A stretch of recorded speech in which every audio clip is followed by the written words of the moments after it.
ಓಂ ಶ್ರೀ ಗುರುಭ್ಯೋ ನಮಃ. ನಮಸ್ತೆ ಗೆಳೆಯರೆ. ಆಚಾರ್ಯ ಸ್ಕಲ್ಪ್ಚರ್ ಯೂಟ್ಯೂಬ್ ಚಾನಲ್ಗೆ ಸ್ವಾಗತ. ನಾನು ನಿಮ್ಮ ಮಧುಸೂದನ್ ಆಚಾರ್ಯ. ನೋಡಿ ಗೆಳೆಯ, ಇವತ್ತು ಜ್ಯೋತಿಷ್ಯ ವಿಚಾರದಲ್ಲಿ ನಿಮಗೆ ಈ ಒಂದು ಜಾತಕದಲ್ಲಿ ಗ್ರಹಗಳ ನೀಚತ್ವ ಆಗಿರ್ತದಲ್ಲ, ಆ ಗ್ರಹಗಳ ನೀಚತ್ವ ಭಂಗ ಆಗ್ತಕ್ಕಂಥ ಒಂದು ವಿಚಾರವನ್ನು ತಿಳಿಸ್ಕೊಡ್ತೀನಿ. ಅಂದರೆ ಯಾವ ರೀತಿ ಗ್ರಹಗಳ ನೀಚ ಭಂಗ ಆಗಿ ರಾಜಯೋಗ ಉಂಟಾಗ್ತದೆ. ಟೈಟಲ್ ನೋಡಿ ನಿಮ್ಗೆ ಗೊತ್ತಾಗಿರುತ್ತೆ. ನೀಚಭಂಗ ರಾಜಯೋಗ ಅಂದರೆ ಪ್ರಮುಖವಾಗಿ 5 ಬೆಸ್ಟ್ ಉತ್ತಮ ಆಗಿರ್ತಕ್ಕಂಥ ನೀಚಭಂಗ ರಾಜಯೋಗಗಳು. 5 ಉತ್ತಮವಾದಂಥ ನೀಚಭಂಗದಲ್ಲೂ ಕೆಲವೊಂದು ಉತ್ತಮ ಇದೆ, ಕೆಲವೊಂದು ಮಧ್ಯಮ ಇದೆ. ಉತ್ತಮ ನೀಚಭಂಗ ರಾಜಯೋಗ ಇದೆ, ಮಧ್ಯಮ ನೀಚಭಂಗ ರಾಜಯೋಗ ಇದೆ. ಅದರಲ್ಲಿ ನಿಮಗೆ ಪ್ರಮುಖವಾಗಿ ಉತ್ತಮ ನೀಚಭಂಗ ರಾಜಯೋಗದ ಬಗ್ಗೆ ನಾನು ಇವತ್ತು ಮಾಹಿತಿ ಕೊಡ್ತೀನಿ. ನೋಡಿ, ಮೊದಲನೇದಾಗಿ ಜಾತಕದಲ್ಲಿ ನಮಗೆ 2 ಥರ ಇಲ್ಲಿ ಗ್ರಹಗಳ ವರ್ಗ. ನೋಡಿ, ಫಾರ್ ಎಕ್ಸಾಂಪಲ್ ನಿಮಗೆ ಇಲ್ಲಿ ಗುರುವಿಗೆ ಮಿತ್ರ ಬಂದು ಕುಜ, ಬುಧನಿಗೆ ಮಿತ್ರ ಬಂದು ಶುಕ್ರ. ಇವರಿಬ್ಬರು ಒಂದು ಜಾಗದಲ್ಲಿ ಉಚ್ಚ ಆಗ್ತಾರೆ, ಅದೇ ಜಾಗದಲ್ಲಿ ಕೆಲವರು ನೀಚ ಆಗ್ತಾರೆ. ನೋಡಿ, ಎಕ್ಸಾಂಪಲ್ ಇಲ್ಲಿ ಕಟಕ ರಾಶಿಯಲ್ಲಿ ಗುರು ಉಚ್ಚ ಆಗ್ತಾನೆ, ಅದೇ ಜಾಗದಲ್ಲಿ ಕಟಕ ರಾಶಿಯಲ್ಲಿ ಕುಜ ನೀಚ ಆಗ್ತಾನೆ. ಸೊ ಇಬ್ಬರು ಗೆಳೆಯರು, ಮಿತ್ರರು. ಇಲ್ಲಿ ಏನಾಗ್ತದೆ ಅಂದರೆ, ಕುಜಗ್ರಹ ಕಟಕ ರಾಶಿಯಲ್ಲಿ ನೀಚ ಆದಾಗ ಆ ಒಂದು ಕಟಕ ರಾಶಿ ನೀಚತ್ವದ ರಾಶಿಯಲ್ಲಿ ಗುರು ಬಂದು ಏನಾದರೂ ಗುರು ಉಚ್ಚನಾದರೆ ಆ ಕುಜನ ನೀಚತ್ವನ ಭಂಗ ಮಾಡ್ತಾನೆ. ಇದು ಅತ್ಯಂತ ಶ್ರೇಷ್ಠವಾದ ಉತ್ತಮವಾದಂಥ ನೀಚಭಂಗ ರಾಜಯೋಗ.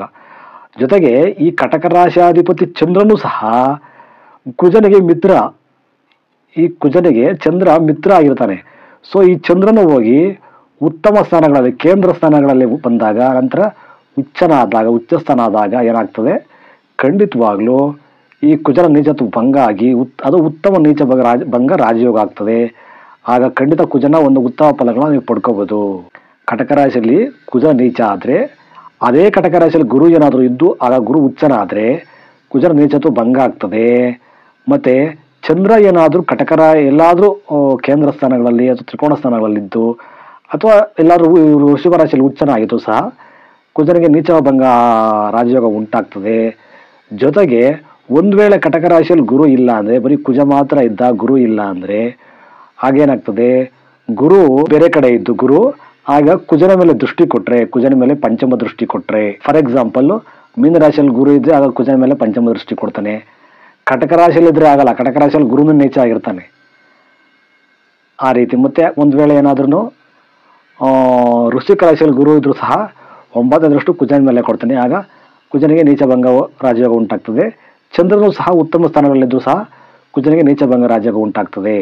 ಇದು ಉತ್ತಮವಾದಂಥ ಒಂದು, ಯಾಕೆಂದರೆ ಉತ್ತಮ ಅಂತ ಯಾಕೆ ಹೇಳ್ತೀವಿ ಅಂದರೆ, ಇಲ್ಲಿ ಕುಜ, ಗುರು, ಚಂದ್ರ ಇವರೆಲ್ಲ ಒಂದೇ ವರ್ಗದವರು, ಮಿತ್ರರು, ಸ್ನೇಹಿತರು. ಅದಕ್ಕಾಗಿ ಉತ್ತಮ ರಾಜಯೋಗ ಉಂಟಾಗ್ತದೆ ಇದರಿಂದ.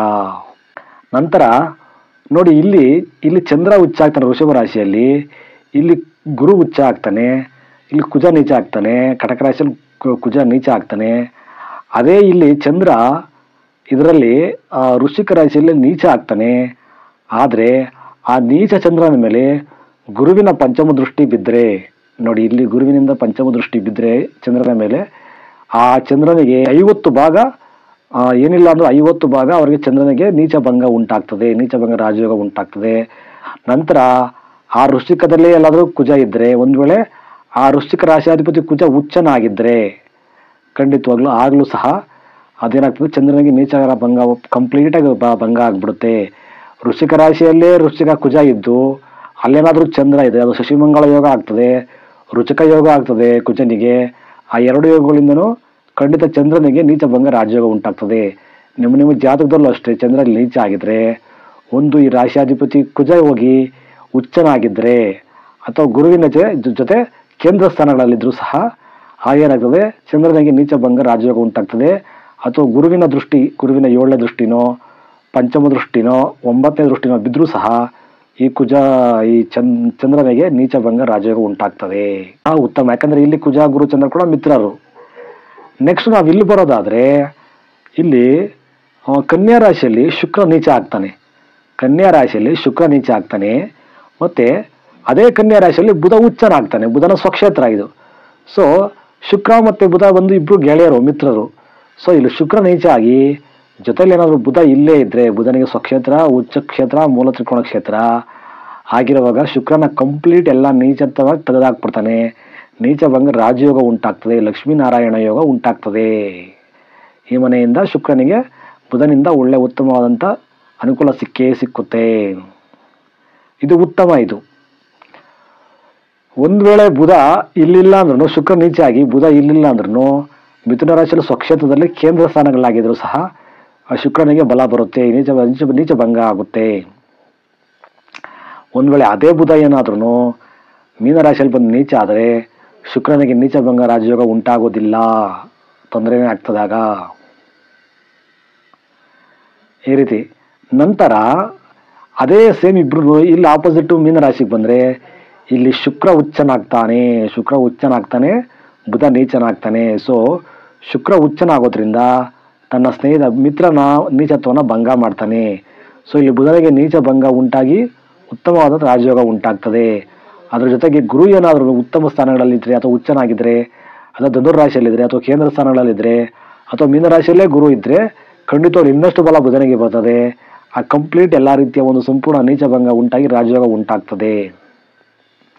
ಈ ರೀತಿ ಜಾತಕದಲ್ಲಿ ನೋಡ್ಕೋಬೇಕು ನಾವು. ಅಂಶಕುಂಡಲಿಯಲ್ಲೂ ಅಷ್ಟೇ. ಫಾರ್ ಎಕ್ಸಾಂಪಲ್ ಅಂಶಕುಂಡಲಿಯಲ್ಲಿ ಶುಕ್ರ ಇಲ್ಲಿ ನೀಚ ಹಾಕಿ ಇಲ್ಲೇನಾದರೂ ಉಚ್ಚನಾಗಿದ್ದರೆ ಇಲ್ಲಿ ನೀಚ ಆಗ್ತಾನೆ. ಇಲ್ಲಿ ಅಂಶಕುಂಡಲಿಯಲ್ಲಿ ಏನಾದರೂ ಬಂದು ಉಚ್ಚನಾಗಿದ್ದರೆ ಅಂಶಕುಂಡಲಿಯಲ್ಲಿ ಏನಾದರೂ ಮಿತ್ರ ಗ್ರಹಗಳ ಜೊತೆ ಕೇಂದ್ರ ಸ್ಥಾನಗಳಲ್ಲಿ ಈ ಥರ ಇದ್ದಿದ್ರೆ ಶುಕ್ರ ಆಗೇನಾಗ್ತದೆ, ಆ ಸಂಪೂರ್ಣ ಒಂದು ಅರ್ಧ ಭಾಗ ನೀಚ ಭಂಗ ಉಂಟಾಗಿ ಒಂದು ಸ್ವಲ್ಪ ಕಷ್ಟ ಸ್ಟಾರ್ಟಿಂಗಲ್ಲಿ ಕಷ್ಟ ಅನುಭವಿಸಿ ನಂತರ ಆ ಅರ್ಧ ಕಷ್ಟ ಬಗೆಹರಿದ್ಮೇಲೆ ಲಾಸ್ಟಲ್ಲಿ ಕೊನೆಯಲ್ಲಿ ನಿಮಗೆ ಸುಖ ನೆಮ್ಮದಿ ಶಾಂತಿ ಸಿಗುತ್ತೆ. ನಿಮ್ಮ ಜೀವನದಲ್ಲಿ ಉತ್ತಮ ಫಲಗಳು ನೀವು ನೋಡ್ತೀರಾ. ನಂತರ ಇಲ್ಲಿ ಗುರು ಕುಜ ಆಯಿತು, ಚಂದ್ರ ಆಯಿತು, ಬುಧ ಶುಕ್ರ ಆಯಿತು. ಈಗ ಇಲ್ಲಿ ಗುರು ಮತ್ತು ಕುಜ, ಇಲ್ಲಿ ಗುರು ಕುಜ ನೋಡಿ ಅದೇ ಇಲ್ಲಿ ಮಕರ ರಾಶಿಯಲ್ಲಿ ಗುರು ನೀಚ ಆಗ್ತಾನೆ, ಕುಜ ಉಚ್ಚನ ಆಗ್ತಾನೆ. ಆದರೆ ಈ ಮನೆ ಬಂದು ಶನಿಯ ಮನೆ. ಗುರು ಉಚ್ಚನಾಗಿ ಅವನ ಗೆಳೆಯ ಮಿತ್ರ ಕುಜ ಉಚ್ಚನ, ಇಲ್ಲಿ ಗುರು ನೀಚನಾಗಿ ಅವನ ಗೆಳೆಯ ಕುಜ ಉಚ್ಚನಾಗ್ತಾನೆ. ಸೊ ಕುಜ ಉಚ್ಚನಾಗೋದ್ರಿಂದ ಗುರುವಿನ ನೀಚತ್ವವನ್ನು ಭಂಗ ಮಾಡ್ತಾನೆ. ಜೊತೆಗೆ ಶನಿ ಎಲ್ಲಾದ್ರೂ ಶನಿ ಇಲ್ಲೇ ಇದ್ರೂ ಸಹ ಅಥವಾ ಶನಿ ಎರಡರಲ್ಲಿ ಕುಂಭದಲ್ಲಿದ್ದರೂ ಅಥವಾ ಎಲ್ಲಾದರೂ ಕೇಂದ್ರ ಸ್ಥಾನಗಳಲ್ಲಿದ್ದರೂ ಸಹ ಈ ಗುರುವಿಗೆ ಬಲ ಬರುತ್ತೆ. ಗುರುವಿನ ನೀಚ ಭಂಗ ರಾಜಯೋಗ ಉಂಟಾಗ್ತದೆ. ಇಲ್ಲಿರ್ತಕ್ಕಂಥ ಶನಿ ಬಂದು ಮೇಷರಾಶಿಯಲ್ಲಿ ಏನಾದರೂ ನೀಚ ಆದರೆ ಅದು ಗುರುವಿಗೆ ಅಷ್ಟು ಬಲ ಬರೋದಿಲ್ಲ, ನೀಚ ಭಂಗ ಆಗೋದಿಲ್ಲ. ಕುಜನಿಂದ ಮಾತ್ರ ಬಲ ಸಿಗುತ್ತೆ, ಕುಜನಿಂದ ಭಂಗ ನೀಚ ಭಂಗ ಆಗುತ್ತೆ. ಆಗ ರಾಜಯೋಗಕ್ಕೆ ಸ್ವಲ್ಪ ಅನುಕೂಲ ಆಗ್ತದೆ. ಬಟ್ ಸಂಪೂರ್ಣ ಗುರುವಿಗೆ ನೀಚ ಭಂಗ ಆಗಬೇಕು ಅಂದರೆ ಶನಿ ಕೇಂದ್ರ ಸ್ಥಾನಗಳಲ್ಲಿರಬೇಕು, ಅಥವಾ ಶನಿ ದೃಷ್ಟಿ ಬೀಳಬೇಕು ಈ ಮನೆಗೆ, ಅಥವಾ ಶನಿ ಕುಂಭರಾಶಿಯಲ್ಲಿ ಇರಬೇಕು, ಅಥವಾ ಸಕ್ಷೇತ್ರದಲ್ಲಿ ಅಲ್ಲೇ ಇರಬೇಕು. ಆಗಿದ್ದಾಗ ಕಂಪ್ಲೀಟಾಗಿ ಗುರುವಿಗೆ ನೀಚ ಭಂಗ ಆಗ್ತದೆ. ಎಷ್ಟು ಉತ್ತಮವಾದಂಥ ನೀಚ ಭಂಗ ರಾಜಯೋಗಗಳು. ನಂತರ ಇಲ್ಲಿ ನೋಡಿ ರವಿ ಶನಿ ಇಬ್ಬರು ಶತ್ರುಗಳು. ಇಲ್ಲಿ ಶನಿ ಬಂದು ಕುಜನಿಗೆ ಶತ್ರುವಿನ ಮನೆ. ಇಲ್ಲೇನಾದರೂ ಶನಿ ಬಂದು ನೀಚನಾದರೆ ಅವನ ಶತ್ರು ರವಿ ಇಲ್ಲಿ ಉಚ್ಚನಾಗ್ತಾನೆ.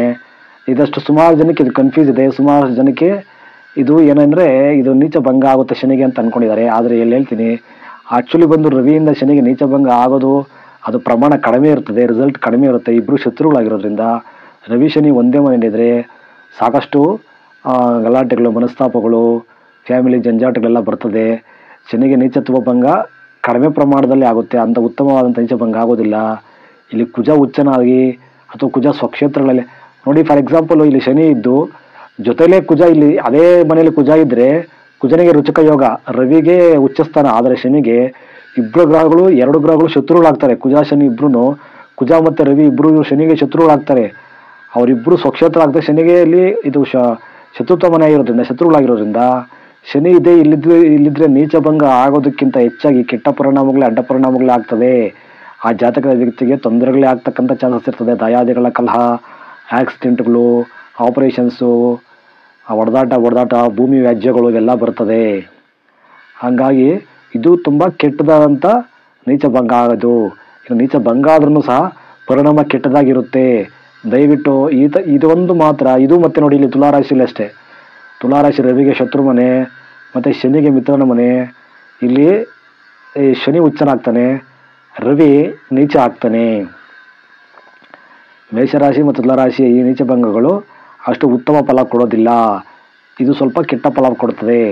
ಉತ್ತಮ ಫಲ ಕೊಡ್ತಕ್ಕಂಥವು ಗುರುಕುಜ. ಇಲ್ಲಿ ಗುರುಕುಜ ಕಟಕದಲ್ಲಿ ಗುರುವಿಂದ ಇಲ್ಲಿ ಸಿಗ್ತದೆ, ಇಲ್ಲಿ ಮಕರದಿಂದ ಕುಜನಿಂದ ಸಿಗ್ತದೆ. ಇಲ್ಲಿ ಮೀನದಿಂದ ಬುಧ ಮತ್ತು ಶುಕ್ರನಿಂದ ಸಿಗ್ತದೆ, ಇಲ್ಲಿ ಕನ್ಯಾದಿಂದ ಶುಕ್ರ ಮತ್ತು ಬುಧನಿಂದ ನೀಚಭಂಗ ಉತ್ತಮ ರಾಜಯೋಗಗಳು ಸಿಗುತ್ತೆ. ಈ ರೀತಿಯಾಗಿ ನಿಮ್ಮ ಜಾತಕದಲ್ಲಿ ನೋಡ್ಕೋಬೇಕು ಯಾರ್ಯಾರಿಗೆ ಯಾವ ರೀತಿ ಇದೆ. ಇಲ್ಲಿ ಬುಧ ಉಚ್ಚನಾದ್ರೂ, ಬುಧ ಇಲ್ಲಿ ನೀಚನಾದ್ರೂ, ಗುರು ಎಲ್ಲಾದರೂ ಉಚ್ಚ ಸ್ಥಾನದಲ್ಲಿದ್ದರೆ ಅಥವಾ ಗುರುವಿನ ದೃಷ್ಟಿ ಬಿದ್ದರೆ ಅಥವಾ ಶುಕ್ರ ಉಚ್ಚನಾದರೆ ಖಂಡಿತ ಬುಧನಿಗೆ ನೀಚಭಂಗ ಆಗ್ತದೆ. ಇಲ್ಲೂ ಅಷ್ಟೇ ಶುಕ್ರ ನೀಚನಾದ್ರೂ ಬುಧ ಇಲ್ಲೇ ಆದರೆ ನೀಚಭಂಗ ಆಗ್ತದೆ. ಒಂದು ವೇಳೆ ಬುಧ ಕೇಂದ್ರ ಸ್ಥಾನಗಳಲ್ಲಿದ್ದರೆ ಅಥವಾ ಗುರುವಿನ ದೃಷ್ಟಿ ಶುಕ್ರನ ಮೇಲೆ ಬಿದ್ರೂ ಸಹ ಶುಕ್ರನಿಗೆ ನೀಚಭಂಗ ಉಂಟಾಗ್ತದೆ. ಈ ರೀತಿ ನೋಡ್ಕೊಳ್ಳಿ. ಇದೊಂದು ವಿಡಿಯೋ ನಿಮಗೆ ಅನುಕೂಲ ಆಗುತ್ತೆ ಅನ್ಕೋತೀನಿ. ವಿಡಿಯೋ ಇಷ್ಟ ಲೈಕ್ ಮಾಡಿ, ನೀವು ಅಭಿಪ್ರಾಯನ ಕಮೆಂಟ್ ಮಾಡಿ, ದಯವಿಟ್ಟು ಚಾನಲ್ ಸಬ್ಸ್ಕ್ರೈಬ್ ಮಾಡ್ಕೊಳ್ಳಿ. ನಮಸ್ತೆ, ಒಳ್ಳೆಯದಾಗಲಿ.